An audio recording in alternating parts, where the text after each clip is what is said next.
नमस्कार दोस्तों, धर्म रहस्य चैनल में आप सभी का एक बार फिर से स्वागत है।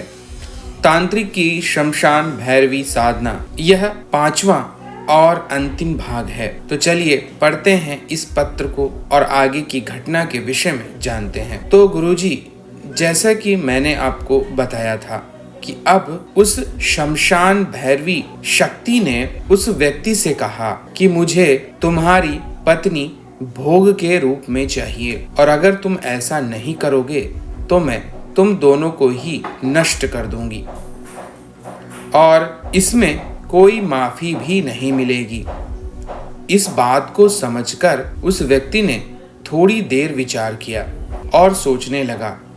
तब उसने कहा, अगर आप मेरी पत्नी को समाप्त कर देंगी तो मेरी साधना भी तो भंग हो जाएगी, इसलिए इसका दूसरा मार्ग बताइए। वैसे मेरी समझ से अगर आपको भोग करना ही है, भोग प्राप्त करना है, तो आप इसके शरीर में जाकर भी तो वही सारी चीजें कर सकती हैं। तब शमशान भैरवी ने कहा, तुम यह क्या कह रहे हो? तब अपनी बुद्धि का प्रयोग करते हुए उस व्यक्ति ने कहा, अगर आप इनके शरीर के अंदर वास करेंगी तो जो भी भोजन आप खाएंगी, जो भी क्रियाएं आप करेंगी, वह सारी की सारी अच्छी प्रकार से कर पाएंगी और इसमें मेरी पत्नी की मृत्यु भी नहीं होगी। तब वह शमशान भैरवी कहने लगी, लेकिन क्या तेरी पत्नी मेरी ऊर्जा शक्ति को संभाल पाएगी? अगर वह ऐसा नहीं कर पाई तो तेरे लिए तो बड़ी मुसीबत हो जाएगी, लेकिन इससे तेरी पत्नी के प्राण अवश्य बच जाएंगे। यह तूने सत्य कहा है। ठीक है, तो फिर मुझे वचन दे और अपनी पत्नी के शरीर में स्थान दे।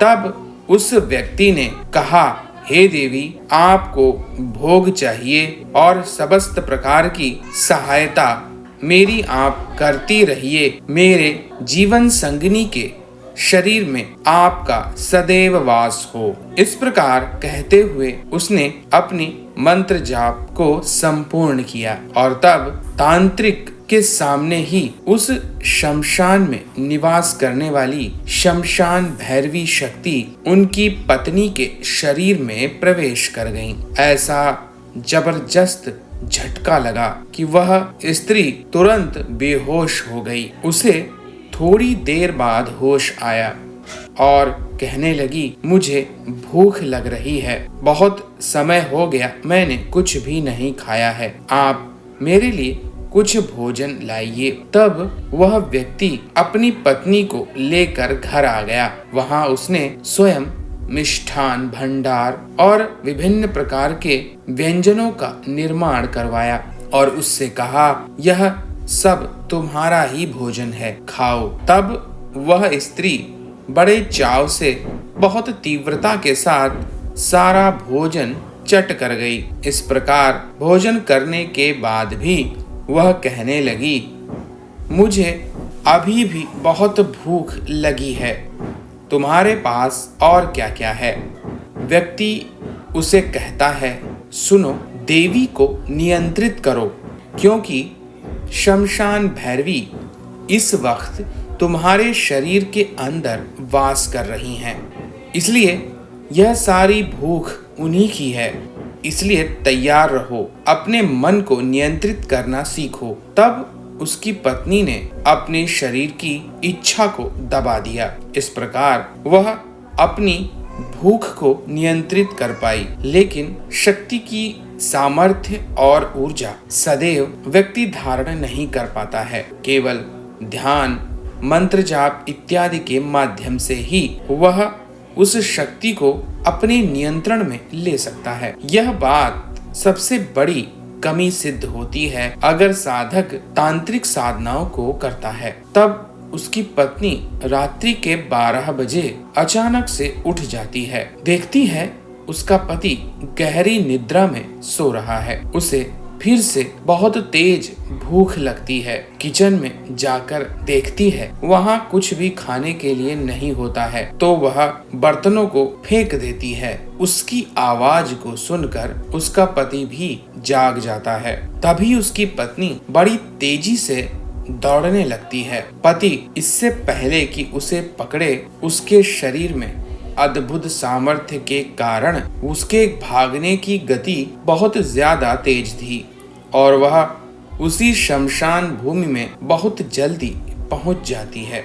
इधर उसका पति बहुत धीरे धीरे उसके पीछे जा पाता है, क्योंकि उसके भागने की गति और इस शमशान भैरवी के भागने की गति में बहुत बड़ा अंतर था। उसका पति कुछ देर बाद जब शमशान भूमि में पहुंचता है तो जो नजारा देखता है उसके रोंगटे खड़े हो जाते हैं। उसकी पत्नी विशालकाय रूप धारण कर लेती है। शमशान में जल रही चिताओं को अपने मुख में डालकर खा जाती है और मिट्टी बनकर वह स्थान पर लगातार मिट्टी की वर्षा होती रहती है। वह किसी भी शव को खा जाती, उसकी अंदर की आत्मा को ग्रहण कर लेती।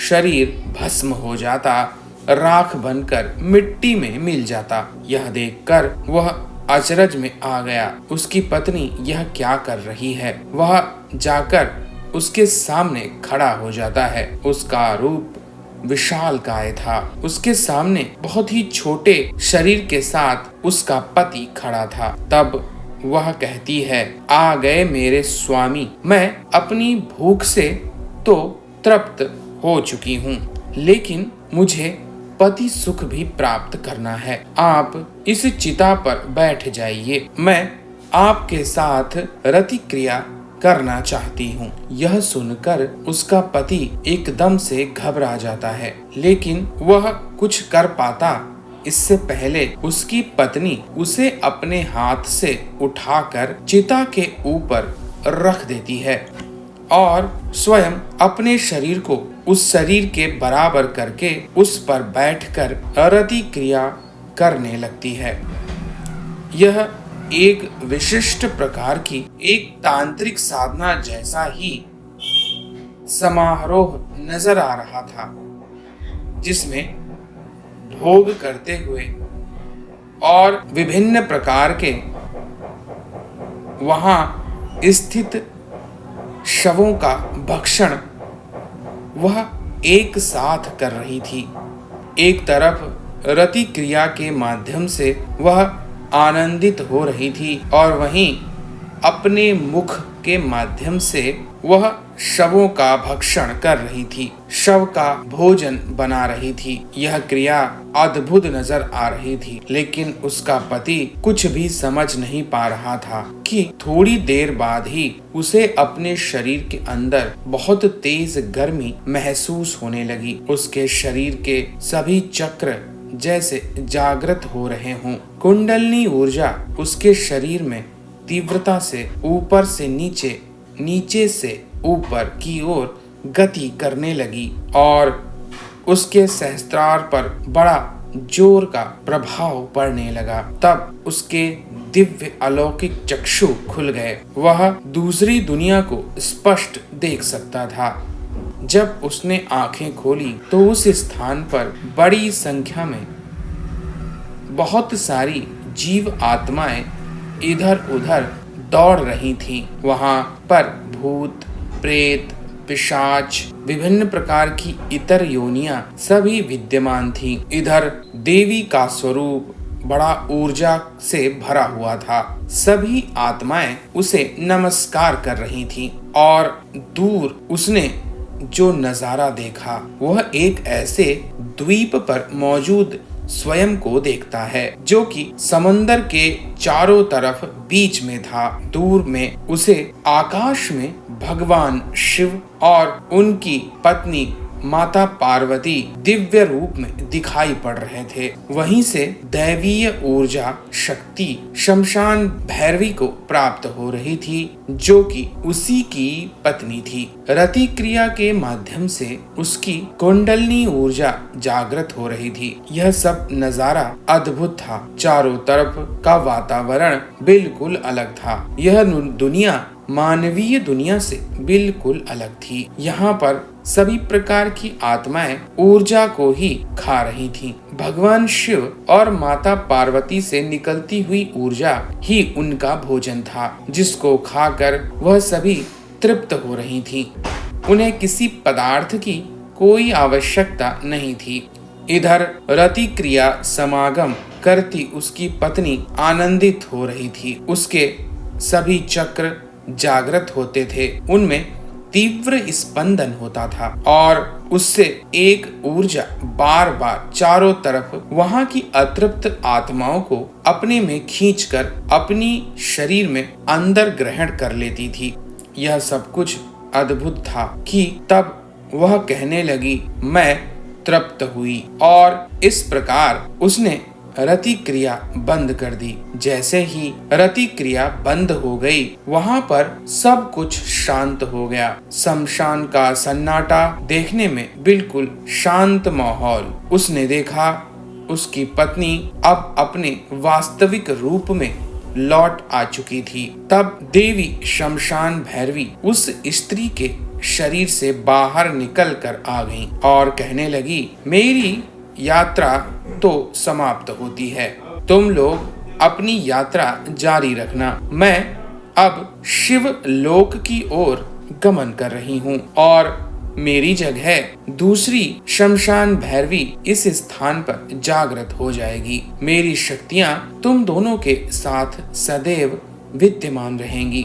तुम दोनों जन मानस का कल्याण करते रहना। मैं अब जा रही हूँ। इस प्रकार शमशान भैरवी उनके सामने ही आकाश की ओर गमन करने लगी। वह उड़ती हुई तेजी से भगवान शिव के लोक की ओर जा रही थी। इधर यह सारा नजारा यह व्यक्ति और उसकी पत्नी देख रहे थे। दोनों को जीवन की वास्तविकता समझ में आ गई थी और मुक्ति ही सर्वोपरि है, यह बात समझ में आ रही थी। भोग भी एक माध्यम ही है मुक्ति को प्राप्त करने का। वासना केवल वास करने के लिए नहीं बनी है, वासना मुक्ति का माध्यम भी बन सकती है। इस वाम मार्ग की शक्ति साधना से उन्हें यह बात अच्छी तरह पता चल चुकी थी।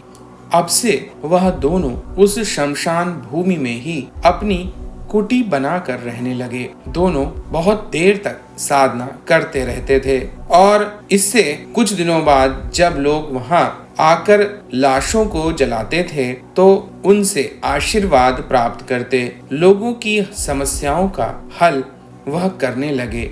लोग उन्हें सिद्ध समझते थे। इसी प्रकार एक दिन वहां पर एक अघोरी व्यक्ति आया। उसने कहा, मुझे भोजन दो। इन दोनों ने तुरंत अपनी शक्ति से उसके लिए भोजन प्रकट कर दिया।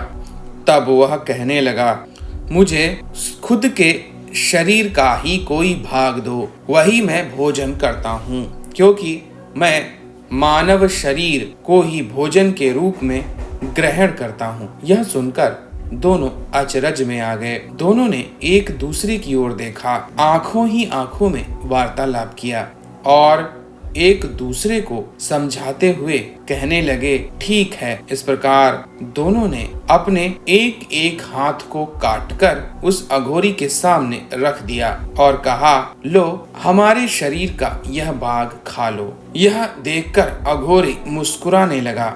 उसने उनके दोनों हाथों को खा लिया। तब वह कहने लगा, इतने से मेरा पेट नहीं भरता है, इसलिए अपने शरीर का और भाग दो। तब दोनों ने अपने पैर भी काटकर उसे दे दिए। फिर भी वह मुस्कुरा कर कहने लगा, इतना खाने के बाद भी मेरा पेट नहीं भर रहा है। तब दोनों ने अपने सिर को काट दिया और फिर उस अघोरी ने उन दोनों को समूचा ही खा लिया। तब अचानक से वहाँ का वातावरण बदल गया। सामने भगवान शिव के दर्शन उन्हें साक्षात रूप में हुए और तब उस अघोरी रूपी भगवान शिव ने कहा, तुम दोनों अपनी परीक्षा में सफल हो चुके हो। तुमने नश्वर शरीर को नष्ट कर दिया है, इसलिए तुम अब कहीं भी वास नहीं करोगे। तुम जीवन मृत्यु के बंधन को शून्य समझकर तोड़ चुके हो, इसलिए अब तुम मेरे साथ मेरे ही लोक में वास करोगे और मुझ में ही मिल जाओगे। इस प्रकार भगवान शिव ने उन दोनों पति और पत्नी की आत्माओं को अपने शरीर में स्थान दिया और दोनों को मोक्ष मिल गया। उनके द्वारा की गई यह कहानी और साधना उस समय के लोगों ने जानी और इस प्रकार कई गुरुओं के माध्यम से गुरुजी मेरे गुरु परंपरा में मुझे आज यह कथा प्राप्त हुई, जिसे मैं आपको अपने ईमेल के माध्यम से आज भेज रहा हूँ। आपका सहृदय बहुत धन्यवाद, क्योंकि आपने आध्यात्मिक ज्ञान को सभी लोगों तक पहुँचाया है। मैं भी अपनी इस कथा के माध्यम से उस ज्ञान को सभी लोगों तक पहुँचा रहा हूँ। आशा करता हूँ आप मेरी जानकारी को गोपनीय रखते हुए इस कथा के माध्यम से लोगों का मार्गदर्शन करेंगे। सभी दर्शकों को धन्यवाद और गुरुजी को प्रणाम। तो देखिए, यहाँ पर इन्होंने शमशान भैरवी साधना से मुक्ति की यात्रा तक की वास्तविक घटना को कहानी के रूप में हम सभी को भेजा है, जो कि एक साधना के अनुभव के साथ मुक्ति के अंतिम रहस्य को भी दर्शाता है। अगर आपको यह कहानी और घटना पसंद आई है तो लाइक करें, शेयर करें, सब्सक्राइब करें चैनल को। आप सभी का दिन मंगलमय हो। जय मां पराशक्ति।